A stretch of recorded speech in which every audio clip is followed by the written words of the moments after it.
Howdy, y'all. Pardon me while I get situated here.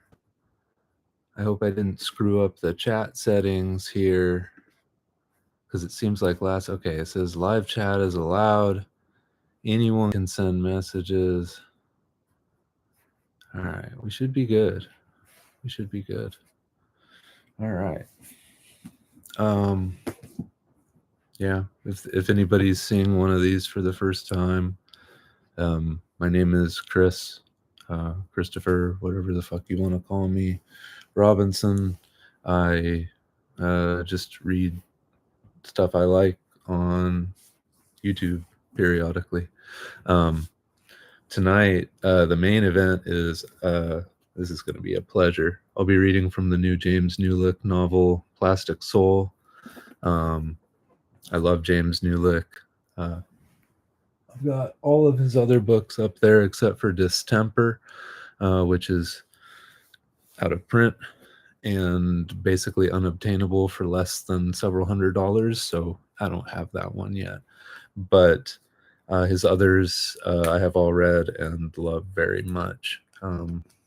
Plastic Soul, I have a little bit of a special relationship with because I was an early reader of it. I did not read it in its entirety. It was originally sent to me as a PDF, and I wanted to have it printed, but I don't have a printer at home, or I didn't at the time, and it was very expensive to print it. So I started trying to read it just on my phone and later on my computer.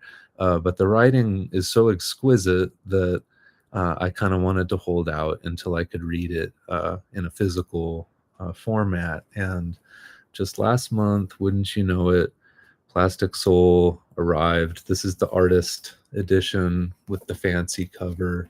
There's also the regular edition that looks like the rest of the Fellow Travelers series. Fellow Travelers is a really cool press. Full support to them, and massive appreciation for getting this novel out into the world. Also very cool. Forgive me momentarily. Not to brag, but I do have, I think this is the third draft of Plastic Soul.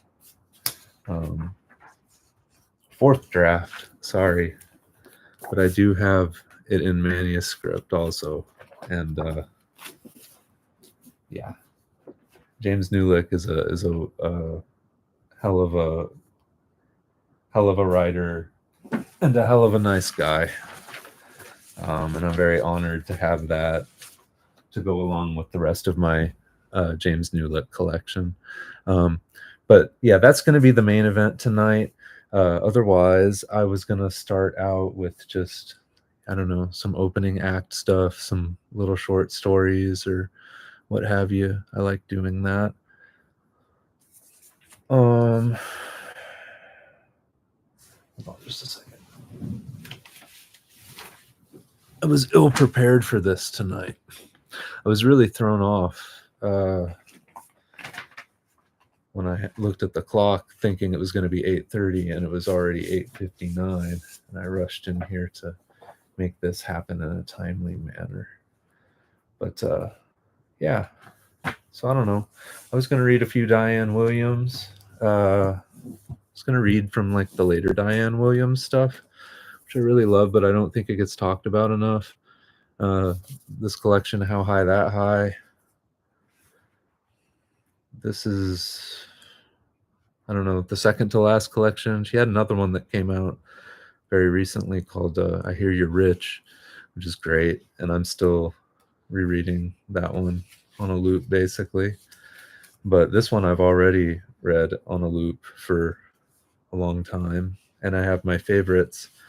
So I want to start with the shortest one, I think, in the collection. There's some really short ones in here, but it's also the first story in the collection, and it's one of my favorites, to the point where I don't have any tattoos, but my wife always says, "Oh, you should get a tattoo at some point." And I always tell her, yeah, I'm gonna get Upper Loop by Diane Williams tattooed somewhere on me. She doesn't like the idea of text tattoos, but I think it would be really fun to have a whole story on you at some point.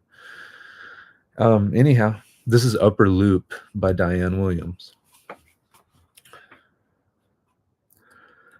I am trying to think if there's any reason for having fun anymore on any level. I know that that's not the kind of thing people usually talk about. God forbid.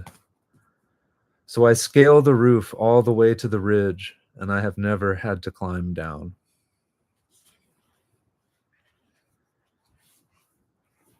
That was Upper Loop by Diane Williams.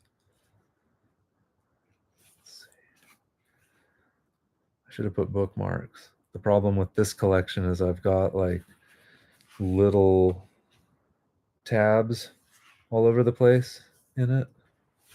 A bunch of these stupid color tabs. I decided to tab all of my favorites in this collection. So now I get the pleasure of rifling through it every time, going, oh yeah, that one, and that one, and that one, and that one.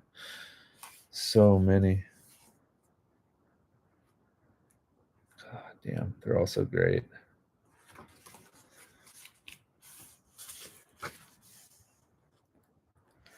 Let's see. Yeah, okay. Sorry to dead air and all that.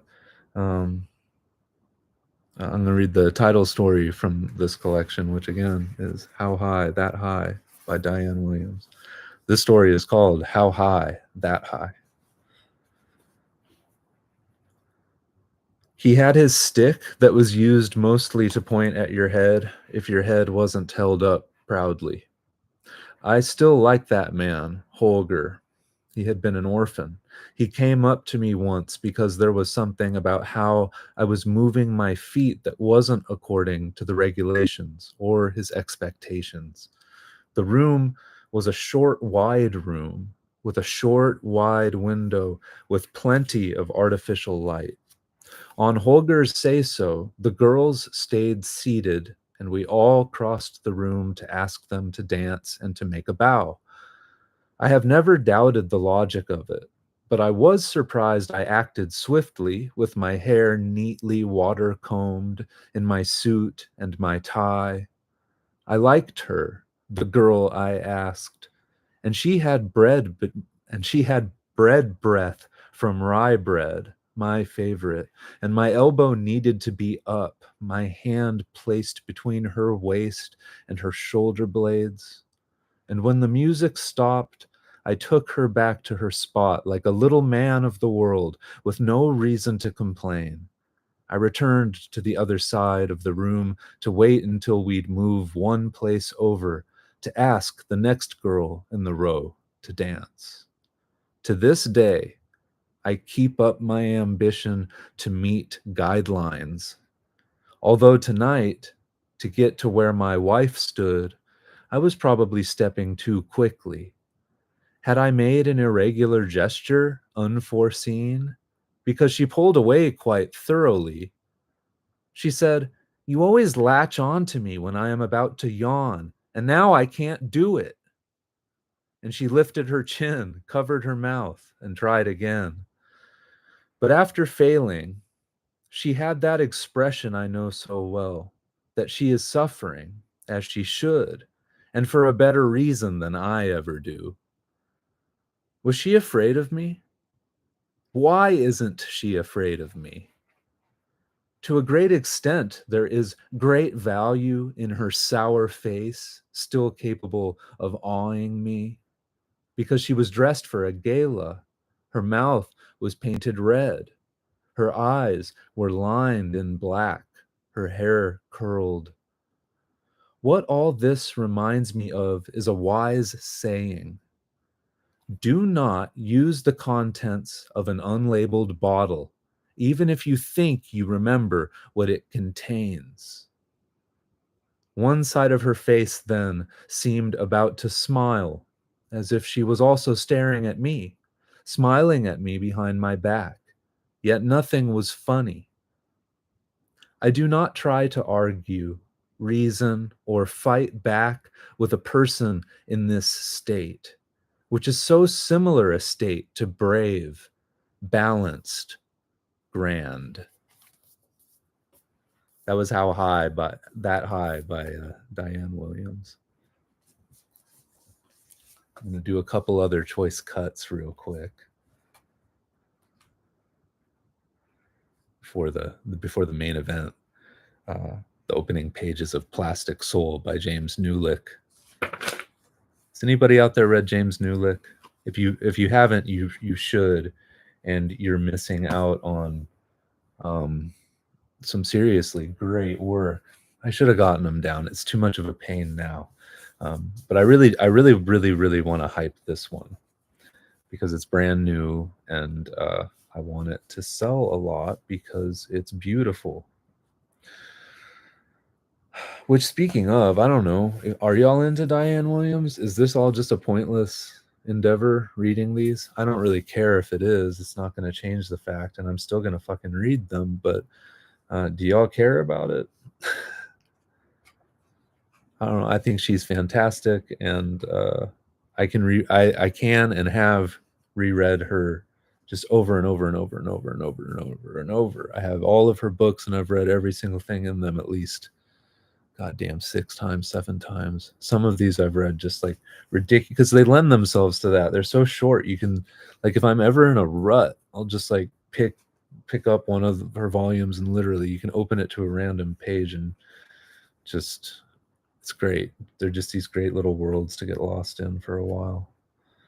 I'm gonna read the first story in this was the collection that came before that one I just read from, I believe. This is called Fine, Fine, Fine, Fine, Fine.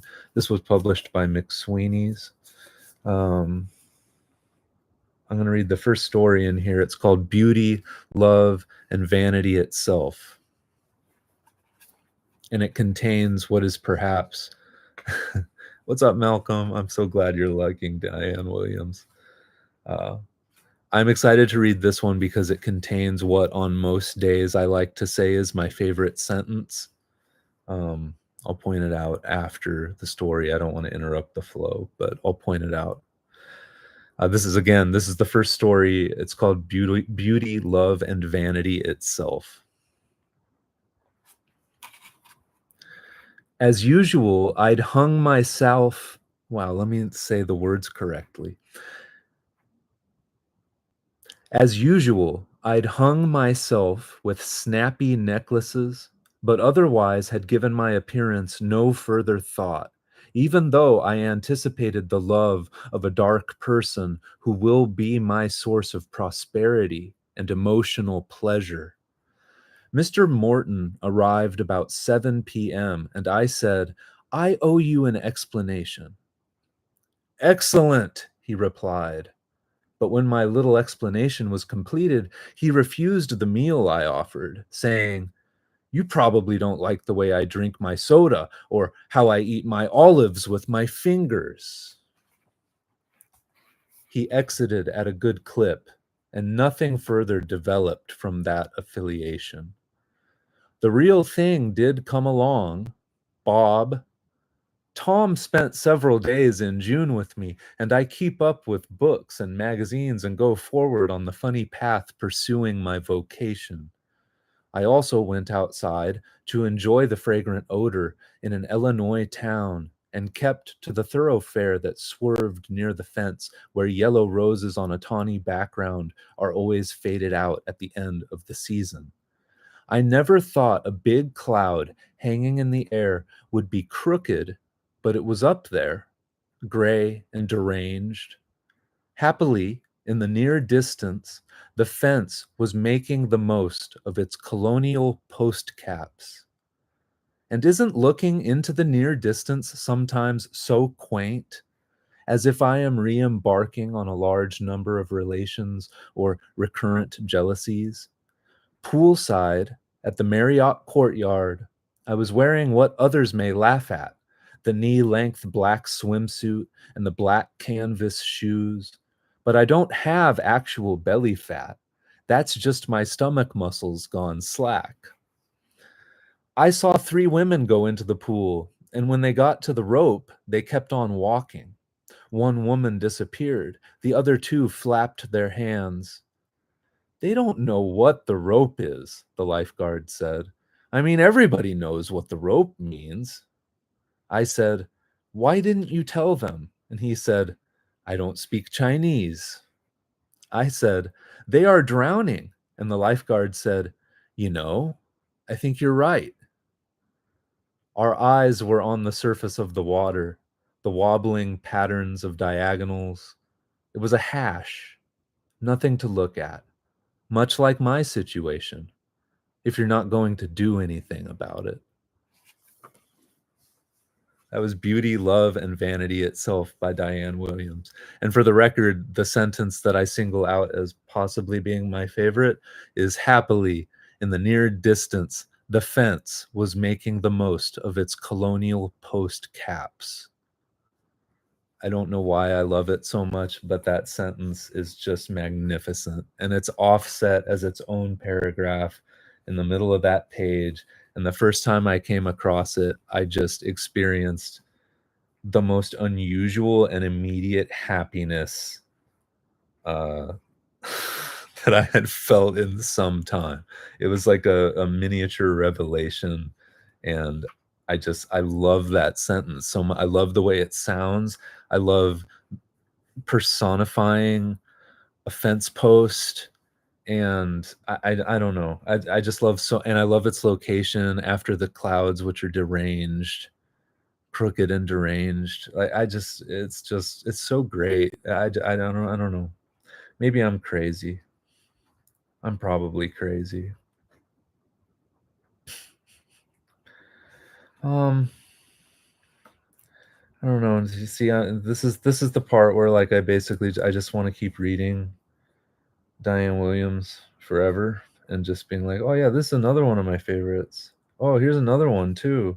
Are you guys sick of it yet? Um, I am gonna have to read one more though. I'll read whatever. Here. This is gonna be the last one from Diane Williams, and then I'll spare y'all more of my insanity and adoration. Um, this has a great title. I love the title. There is always a hesitation before turning in a finished job. Beneath his coat, when I first met him, his shirt had seemed to have broken out into an inflammation, into a lavish plaid or a strong enough checkered pattern. There was the stretch of time when my future materialized on account of Dan. We fried things on the stovetop and made coffee. Formerly, I had been disabled and chilled, the usual story. So then the hamburgers had become fun. Dan was doing the job of keeping us together, and he was creating a little garden at the back of the house, and the garden was extending onto the beach, and the garden didn't have any grass to speak of, but we had this vision of growing things there. There was a daisy we were trying to grow. There was another flower that looked like an artichoke, but it was not only to be a garden of landscape plantings. It was supposed to be equal to our worth. One day, when we were out in the garden, a dog that had been chasing a rabbit came up to us. Dan said, "Hello," and we kept that dog. It was a tan dog, and it was a mix of the best available species, and the dog was trembling. He had that look in his eyes. He had the heart to do any work that was necessary, but we had nothing for him to do. And I was struck by how the dog was featuring so prominently. For instance, we might think to go someplace, but would the dog like it? The dog had his leisure hours, and Dan and I had been together longer than I expected, and I was all tired out because we had indulged ourselves in every desire. Although occasionally we still had a lustrous sunny day with lots of time in it, more than usual. These days, when we tie up the dog in the yard, we can barely bend to weed. The weeds and the dead flowers, clumps, are like the stacks of our used dishes with the dribs of jelly and bite-marked bread crusts that are hardly ever put away. So how much more describing is necessary to assess if we're done expecting something even more fortunate to turn up? I was stepping into a corridor. It was empty except for Dan. He moved backward awkwardly, but then his face rose toward me like a steel magnet, and it landed on my face with a bump. He has an enormous head and pale pigmented skin.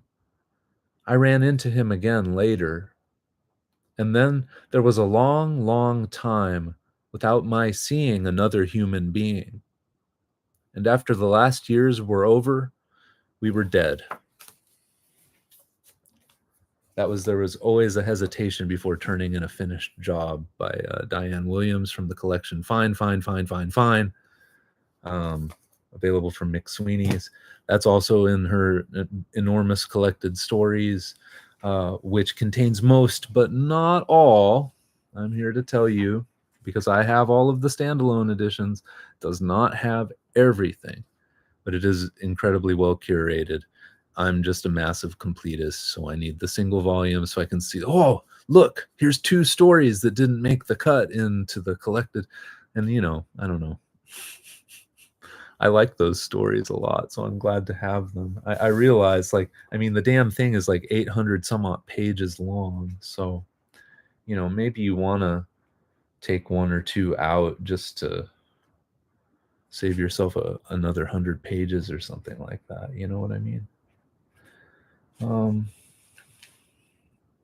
Yeah.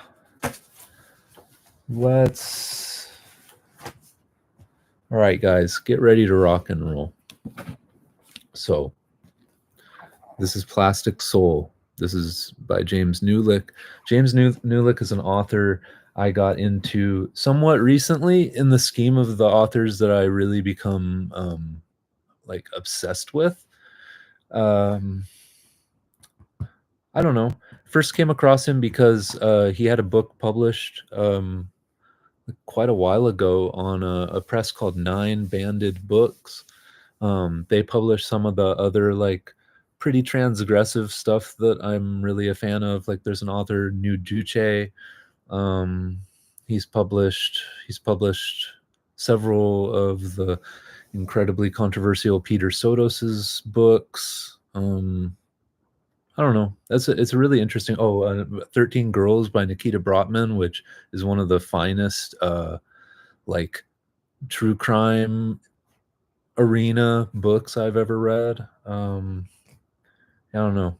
A lot of great books on that press. A lot of real fucked up stuff on that press. So tread,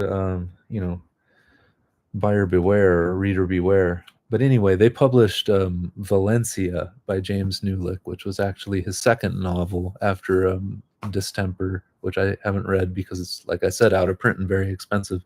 I started there and just kind of progressed in order through his bibliography. He's written 2 story collections and Valencia, Moon Down to Earth. I'm not missing anything, am I? 2, yeah, okay. So I've read 2 previous novels from him, 2 story collections, and he's even written a book, like a young adult picture book kind of thing. Yeah, he's the real deal. He's kind of like one of the unsung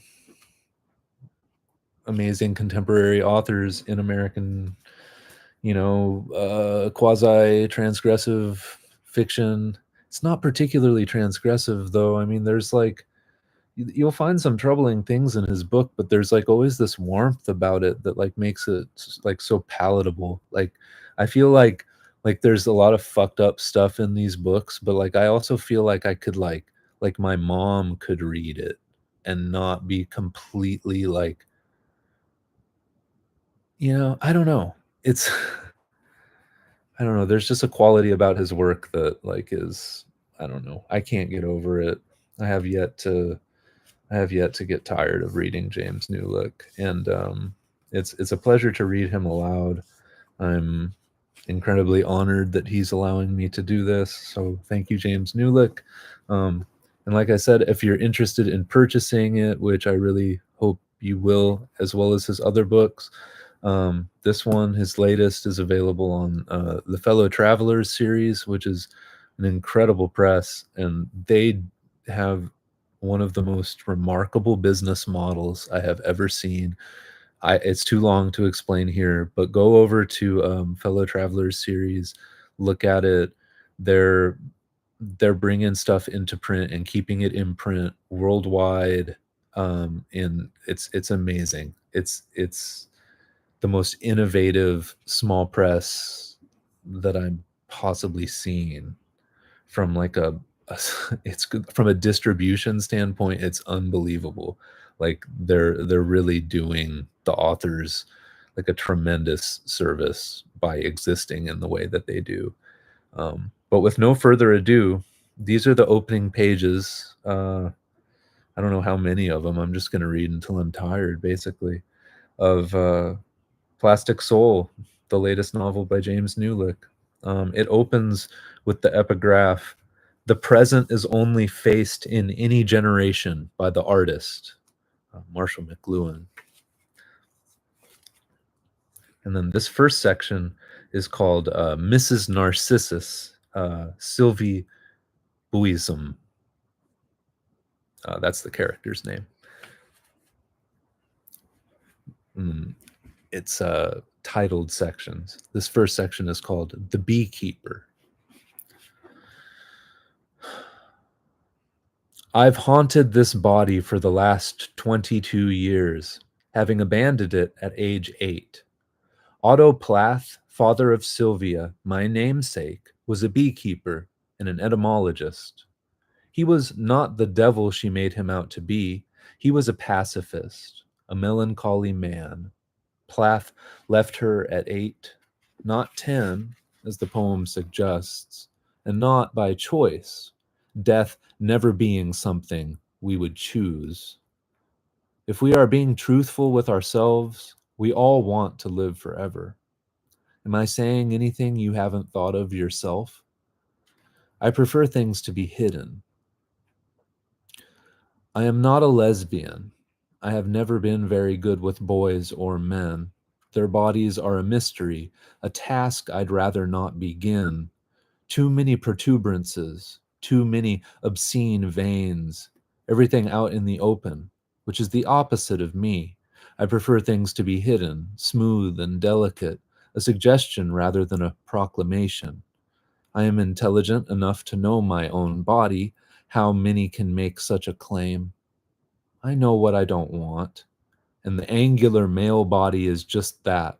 Though I don't personally harbor any ill feelings towards males, it's just a subject I've never been interested in, like trigonometry, though you'd be mistaken if you assumed I've never been with a man in the earthly sense, as my father might say, and I am not a lesbian. The idea of being with a woman sexually repels me. This next section is called We'll Make Great Pets. I was woman born on February 12th, 2013, in a gray cereal box hospital, much like the hospital you were most likely born in, at 8:41 in the morning, an hour which formed my morning personality. You were always my morning girl, father has often said. In my 30 years, I have had, if I recall correctly, 4 cats, 2 parakeets, 1 betta fish, very boring, and the only creature father said I could properly care for, and 3 dogs. My last pet was a cat, a calico named Bart I inherited from my grandmother shortly before she passed. Take her for Sylvia, give her a good home. You need something to care for. She was either 16 or 17 when she died. Grandmother wasn't sure when she was born. A child living in the house next door presented her to grandmother, a Christmas present walking around the house, all the time, fully unwrapped and constantly needing attention, but only when she wanted it. It crushed me when she died. I had known her since I was 14, a weird girl dressed in black, with obsidian lipstick and choppy hair I'd julienned myself. You need something to care for. And I cried like a baby when Bart died. I cried for myself as much as I did for her, but it was really the final severance from my grandmother that hit the hardest. my living condition my living connection to her dead and buried in the backyard. I dug the hole myself, the coal carving my cheeks, the pain bifurcating my face until everything real came out of me and fell black into the earth before me. It was then I decided, about a year ago, that I'd never have another pet again. I wanted something more. Not a man or a child, which required a man, but something beyond the flesh, something realer than me. How much would you pay to have an honest conversation with yourself? Late last Saturday evening, nodding on phenelzine, I saw an advert on the blip of a woman looking at herself in the mercury, her lips moving but the soundtrack slightly out of time, like those old karate films of men with amazing self-defense skills, bringing down a foe with an open palm to the sternum apparently the Achilles heel for humans. You hit it just right and everything burns down. I am in my beautifully encloaked bedroom, pink taffeta candling from the walls, two pink panda plushes on either side of my head, swimming in my own, when a man's voice asks me, as if I were the only one in the room, how much would you pay to have an honest conversation with yourself?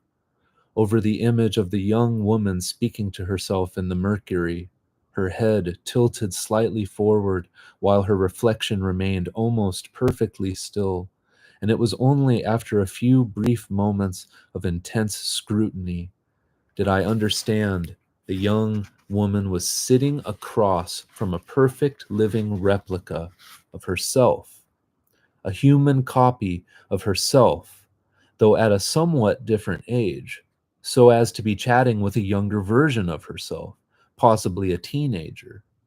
I was immediately enthralled. If you are alone, be alone no more.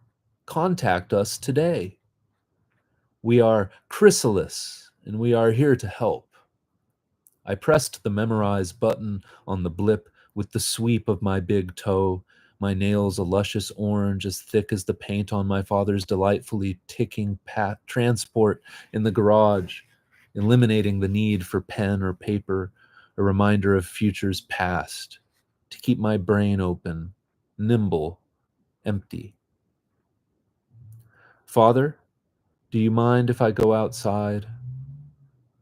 Though old enough to be married or with a man or whatever I choose to live with, Father. Oh, wow. Hold on. I butchered this. Oh, sorry. Oh, my leg's falling asleep. I'm aging. I am aging. Oh, man. Fuck. Sorry.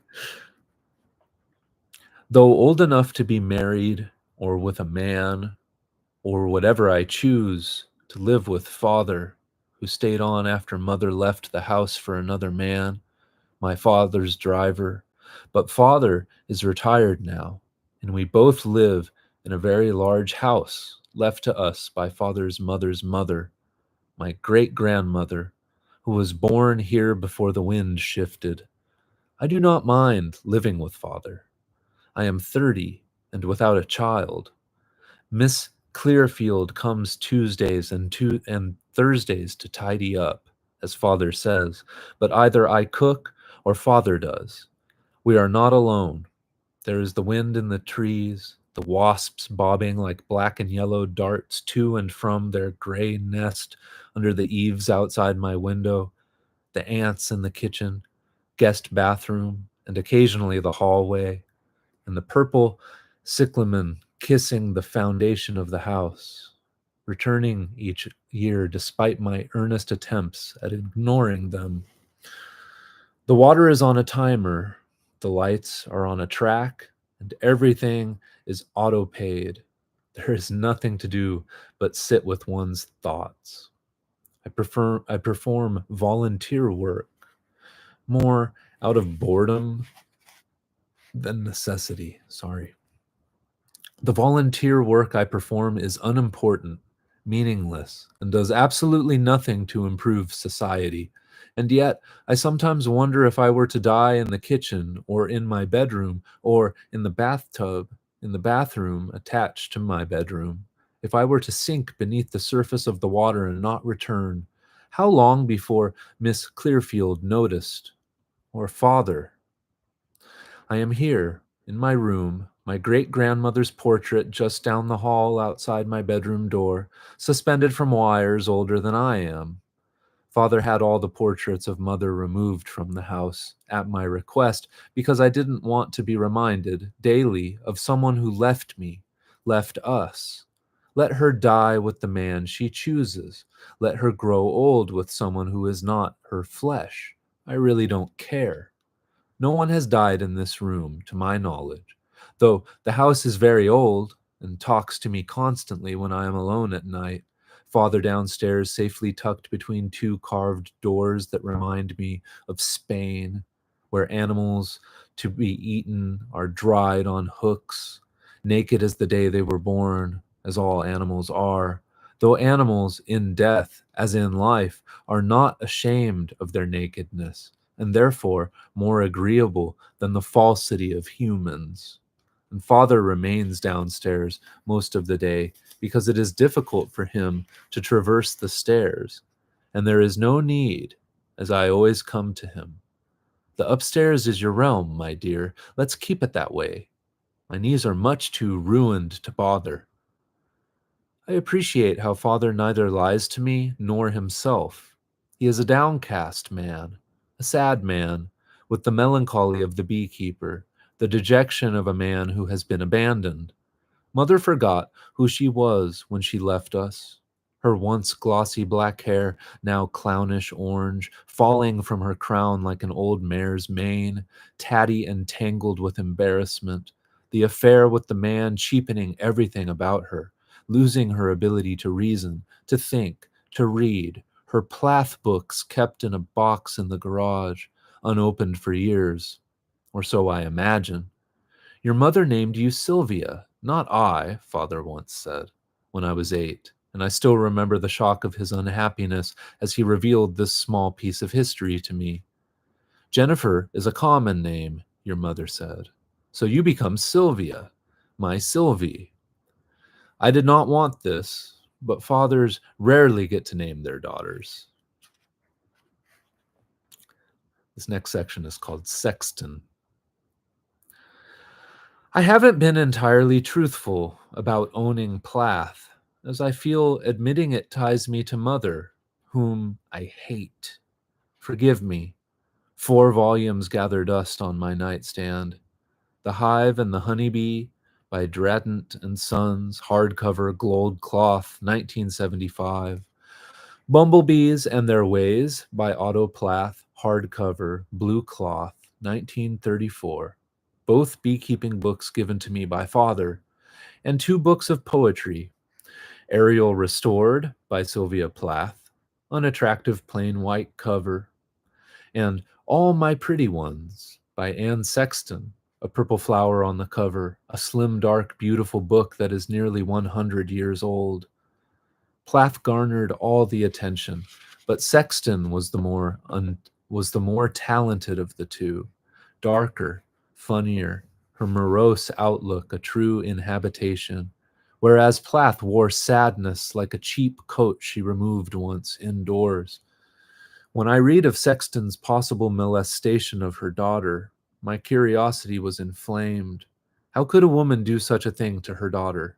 Was it harmful, a life-changing event for the child, or a jarring aberration that faded as time passed?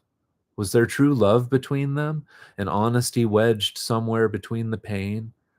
Or does such a thing exist outside the psychic violence of an unwelcomed touch?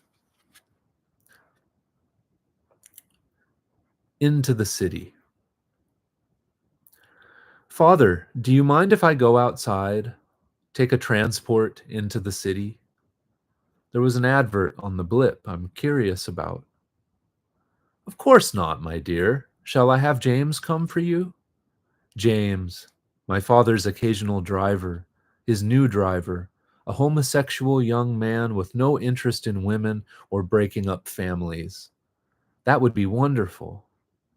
I do hate driving, all the lights, the identification, the nonsense, Father adds. Yes, the nonsense. What's this you're seeing about? An advert for loneliness? Ah, yes, the clone. The clone? Yes, that institute manufactures clones, or grows them, or however it is one makes a clone. My heart beating fast with an almost sexual excitement, I pull my lips towards the earth, the floor, to appear nonchalant about what Father has just said. One can clone themselves. Apparently, Father says, though Lord knows why you'd want to. I'd still like to go. As you wish, my dear. Genotype. Before an appointment was granted, I had to enter my name and identification into a database on the Institute interface. Impression of a certificate of live birth, proof of age 21 or older, national health chip reading, mental wellness blueprint, mother and father's identifying information, genotype, bank records, the last item likely the most important. Could I afford this? Luckily, all the information is stored on a single chip that easily interfaces with the Institute platform. I did this on a Monday after the advert I saw the previous Saturday, which I saw again twice.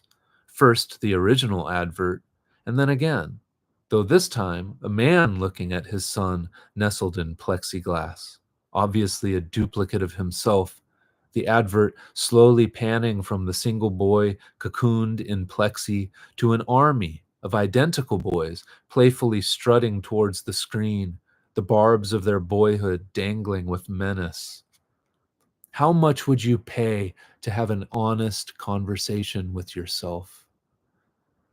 It took an hour to interface with the Institute platform, answer several questions regarding finances and current home life, the name and address of my attorney, am I afraid of enclosed spaces, why I wanted this, what was my reason for wanting a living duplicate of myself? I answered as truthfully and honestly as possible, tried not to parse my answers to their smallest parts, and decided all major life decisions usually take 20 minutes or less. The hour-long interface, a mere formality. Sip of water.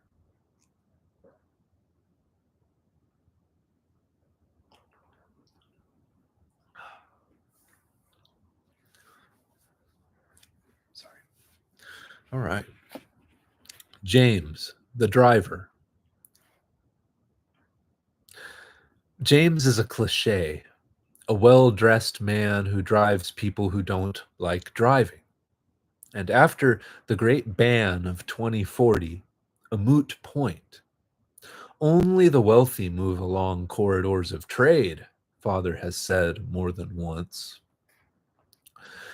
James did not speak, other than greeting me while opening the door, and knew it best to keep quiet, speaking only if spoken to first. He had been Father's occasional driver for a few years, he or someone like him. He is 27, with a boyfriend and a dachshund. He drives others, but very few, mostly executives, whose only memory of driving is a permitted covered automobile gathering dust, aging fuel turning to varnish, all that metal cluttering the garage. And parking has become so difficult in the overcrowded city. Do you know the Institute, James? Oh, yes, he says, laughing gently. I've seen it from afar. Do you know what they do there? They make clones, right? He turns to me slightly. In the back seat, while keeping his eyes fully on the road, more of a polite extended nod.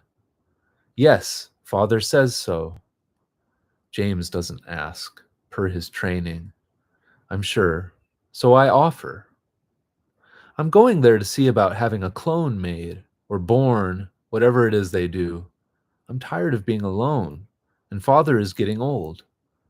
How old is he again? James asks, forgetting his training for a moment, his detached professionalism, though I don't mind, as I know he is very aware of father's age. He's just asking to appear polite, to engage.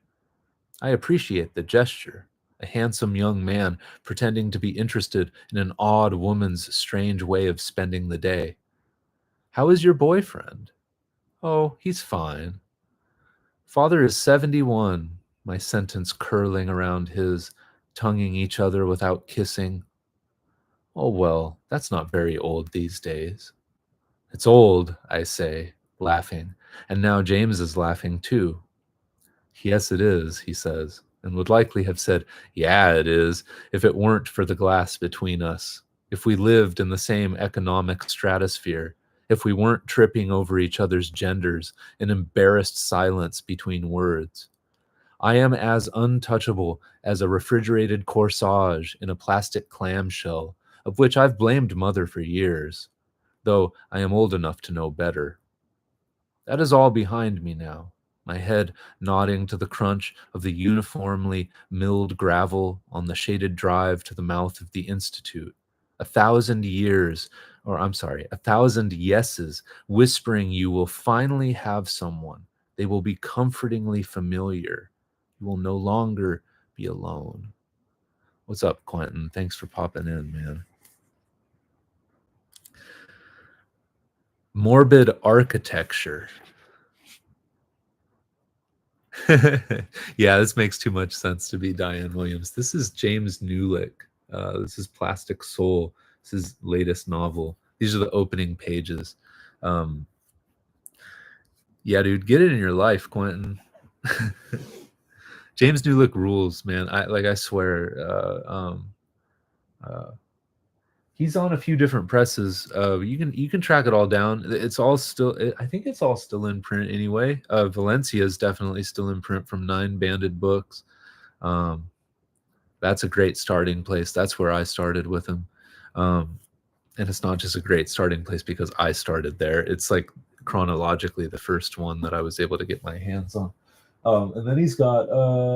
I really should have pulled these all down. I'm really fucking sorry. You know what? Hang tight. Here, I'll do it for y'all. Because y'all cool people. Let's see. So, James Nulick's previous works include Valencia.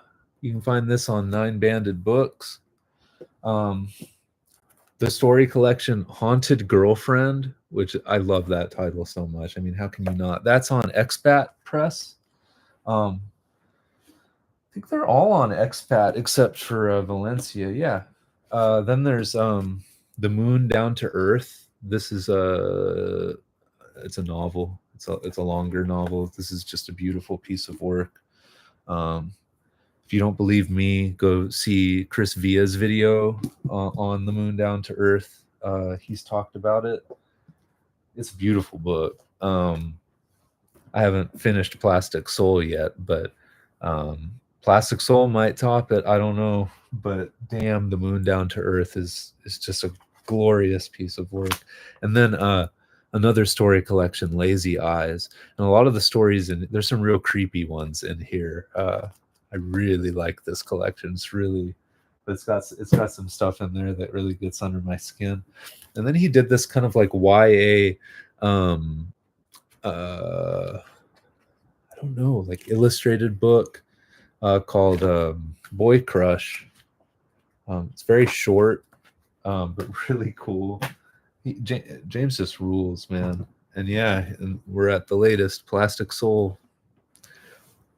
Yeah, the mannequin figures heavily in the Nulick universe, and in fact, the mannequin is on the cover of this. This is the artist edition, so like this book comes in 2 editions. You can get this edition with the The more elaborate cover art, that spine is really cool. Uh, or you can get the plain, the regular, the trade one, whatever it is.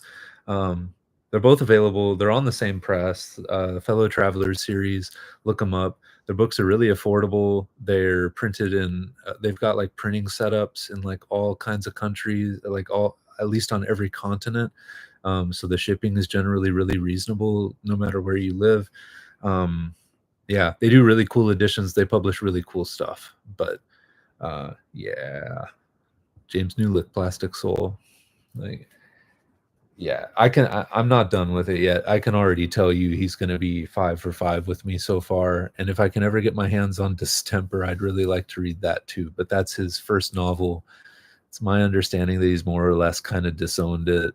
It's not in print anymore. It's very expensive if you can find it at all. But maybe one day. I'm a completist, so I'm always going to be on the lookout. Even if it's a lesser work and he assures me that it is, I still want to read it.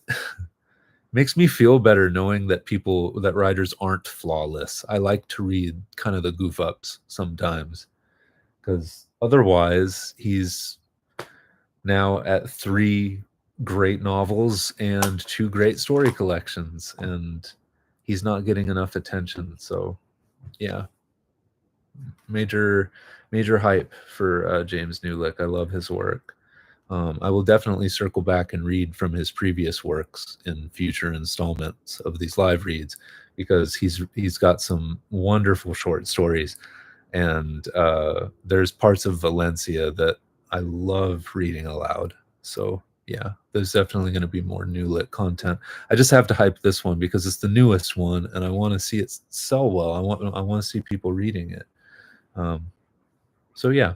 Anyhow, yeah, Plastic Soul by James Nulick.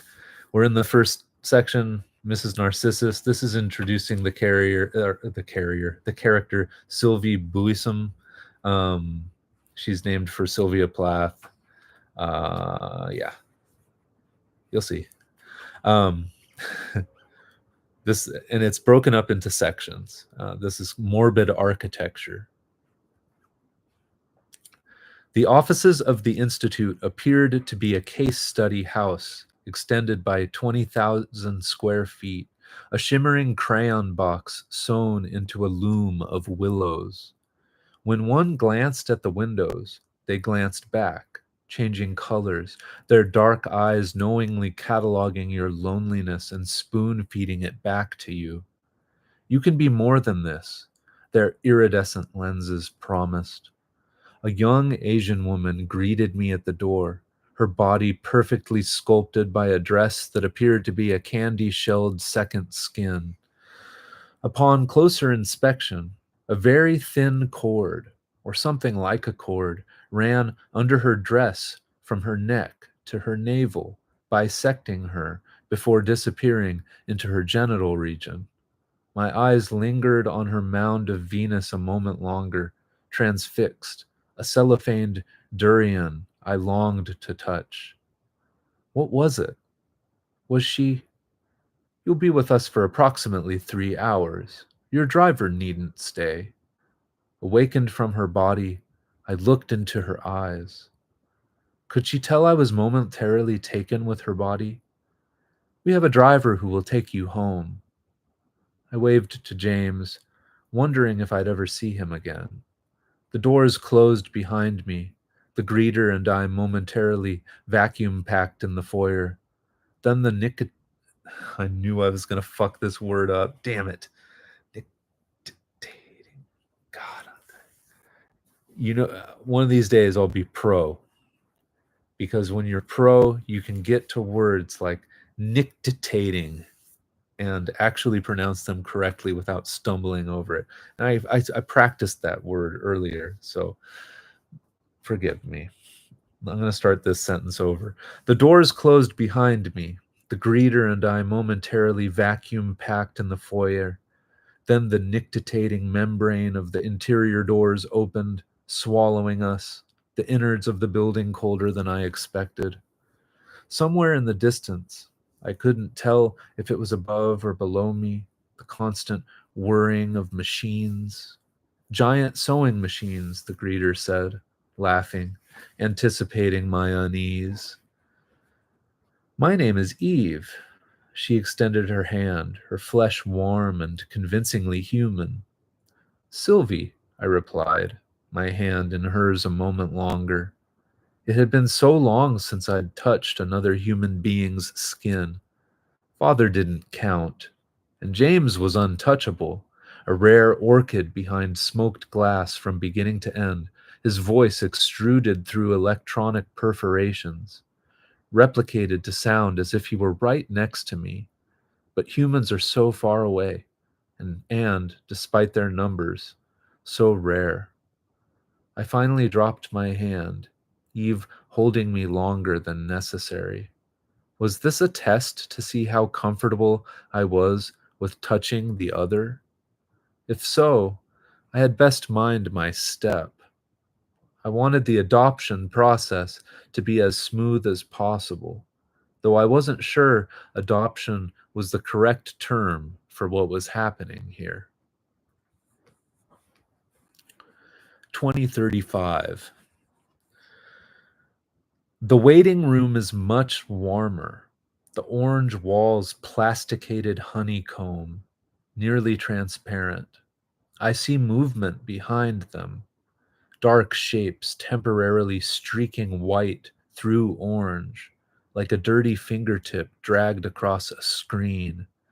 A shiny metal placard on a polished black coffee table informs me human cloning was formally legalized by the International Human Cloning Consortium in 2035. I gingerly moved the placard with a fingertip, not wanting to touch it, afraid of leaving fingerprints on polished surfaces, though the Institute knows more about me than I care to admit. My fingernails are cut to the nub. I don't believe in adorning the body. It won't bite, someone says behind me, laughing agreeably. I turn round, and a striking woman in her mid-40s, tall, brown hair, wearing a lab coat with her name on it, offers her hand. I twist awkwardly out of my seat to greet her. Dr. Beatrice Madeira, she says. Sylvia Buisson. Buisson. It's pronounced in parentheses next to you, so you don't have to keep wondering or mispronouncing it. Buisson. But please call me Sylvie. Sylvie, it's lovely to meet you. Welcome to the Institute. Are you ready to have an honest conversation with yourself?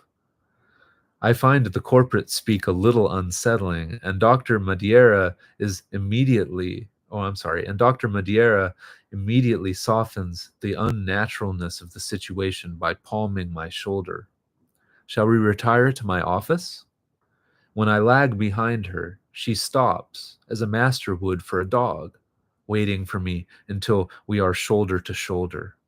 There's really no reason to be nervous. You're walking your first few steps towards a wonderful future.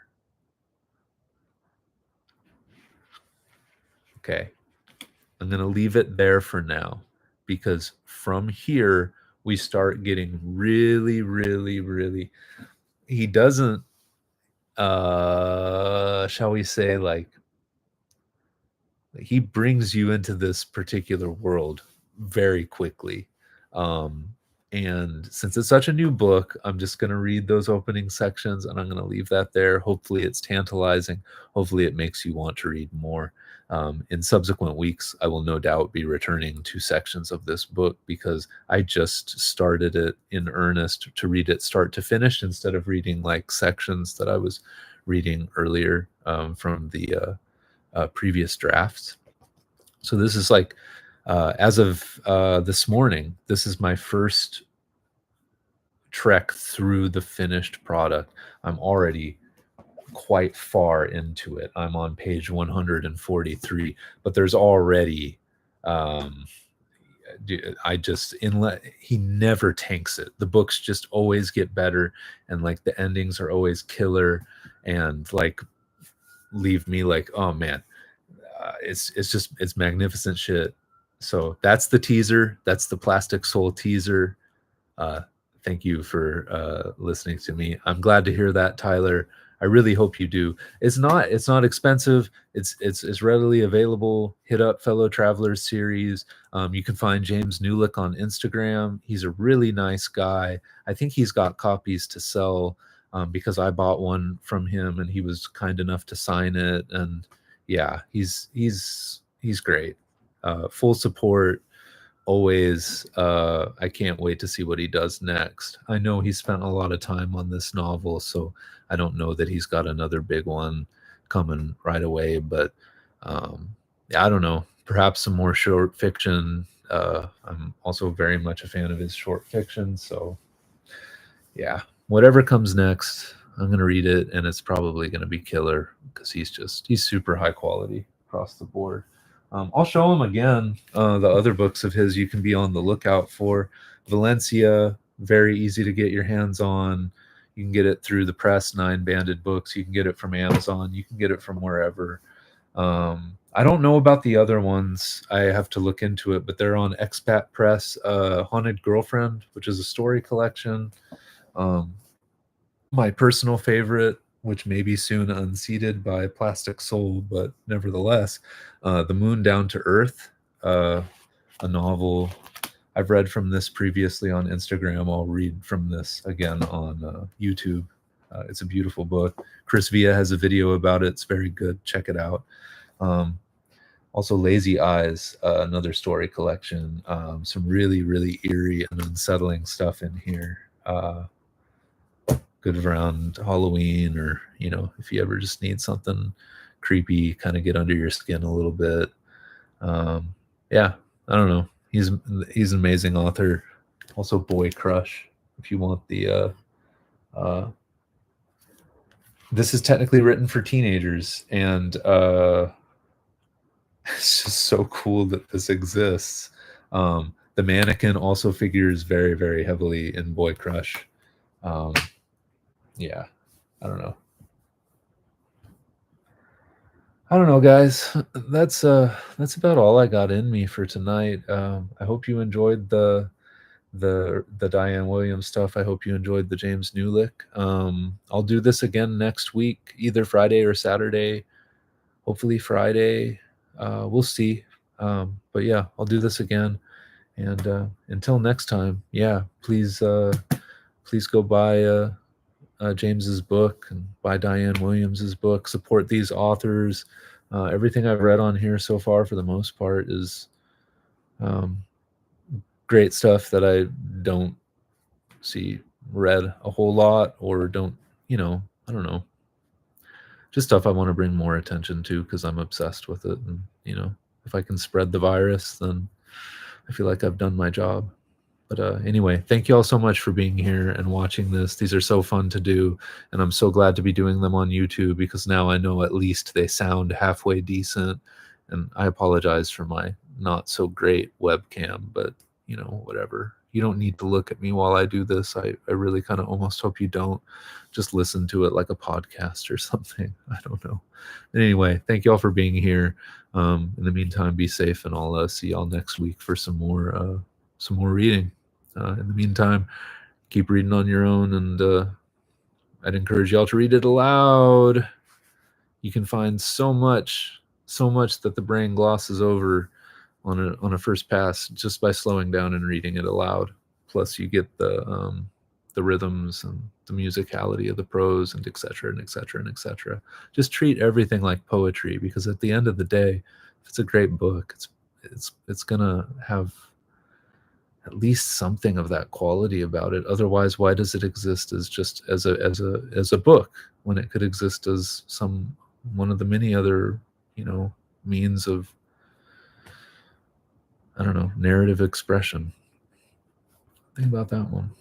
It's not all books. It's just like all the books I really like, they all have that kind of poetic edge to them, even if they're super minimal or super maximal, super technical prose. Like if you read it out loud, it's just, oh my God, it brings a whole new dimension to it.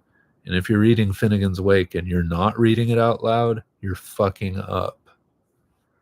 On that note, Y'all have a great night and a great rest of your weekend. I'll see y'all in the next one. Thanks again. Bye-bye.